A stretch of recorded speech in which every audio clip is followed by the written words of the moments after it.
শুধুমাত্র আলু আর ময়দা দিয়ে তৈরি এই রিং সমোসাগুলো খেতে খুবই মজা আর উপরটা অনেকটাই ক্রিস্পি আর ভিতরটা আলুতে জুসি। তাহলে চলুন আজকের এই সহজ রেসিপিটি দেখে নিই। হ্যালো এভরিওয়ান, আসসালামু আলাইকুম। তার আগেই বলে রাখি, সুমাইয়া কুকিংয়ে আপনাদেরকে স্বাগতম। আজকে আপনাদের সঙ্গে শেয়ার করব শুধুমাত্র আলু আর ময়দা দিয়ে এই সুন্দর দেখতে রিং সমোসাগুলো। শুধুমাত্র ঘরোয়া কিছু উপকরণে তৈরি করা যায়, খুবই সহজ। তাহলে চলুন কথা না বাড়িয়ে আজকের রেসিপিটি শুরু করি। রেসিপিটি শুরু করার জন্য এখানে আমি প্রথমে 2টা আলুকে ছোট ছোট স্লাইস করে সিদ্ধ করে নিয়েছি আগে থেকেই। এবার একটা কাঁটা চামচের সাহায্যে খুব ভালো করে আলুটাকে ম্যাশ করে নিতে হবে। আলুটাকে এমনভাবে ম্যাশ করতে হবে যেন দানা দানা না রয়ে যায়।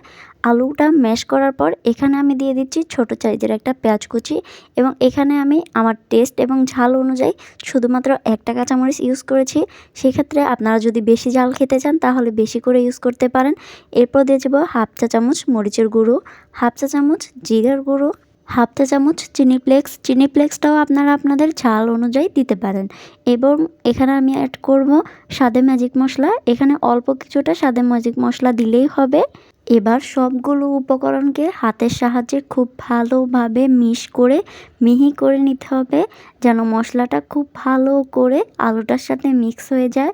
ব্যাস, এখানে আলুর পুরটা রেডি হয়ে গেল। আলুর পুরটা একটা সাইডে রেখে এখন আমরা নিয়ে নিচ্ছি রুটি বানানোর একটা পিঁড়ি। এটা সচরাচর সবার বাড়িতেই থাকে। এবার আমরা আগে থেকে রুটিগুলো বানিয়ে রেখেছিলাম খুব পাতলা আকারে, আবার অনেকটা পাতলা আকারে করলেও হবে না, বাস মিডিয়াম আকারে হলেই হবে। এবার চারদিক থেকে 4 কোণা করে রুটিটাকে 4 কোণের একটা শেপ করে নিতে হবে। এরপর আলুটাকে হাতের সাহায্যে গোল করে লম্বা করে নিয়ে তারপর রুটির উপরে দিয়ে দিব। এবার ছুরির সাহায্যে একটা সাইড থেকে কুচু কুচু করে শেপ করে নিতে হবে পুরোটা রুটিকে রাউন্ড করে। এবার হাতের সাহায্যে এটাকে ফ্লাওয়ারের মতো করে নিতে হবে। আশা করছি ভিডিওতে দেখে আপনারা বুঝতে পারছেন এটা বানানো কতটা সহজ। এভাবে করেই কিন্তু সবগুলো রিং সমোসা এখানে আমি তৈরি করে নিয়েছি।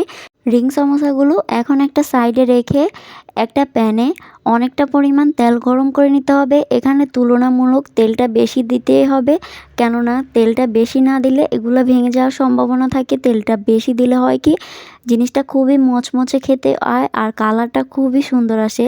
এভাবেই করে আমি 6 থেকে 7 মিনিটের মতো ভেজে এটাকে হালকা গোল্ডেন কালার করে নিয়েছি।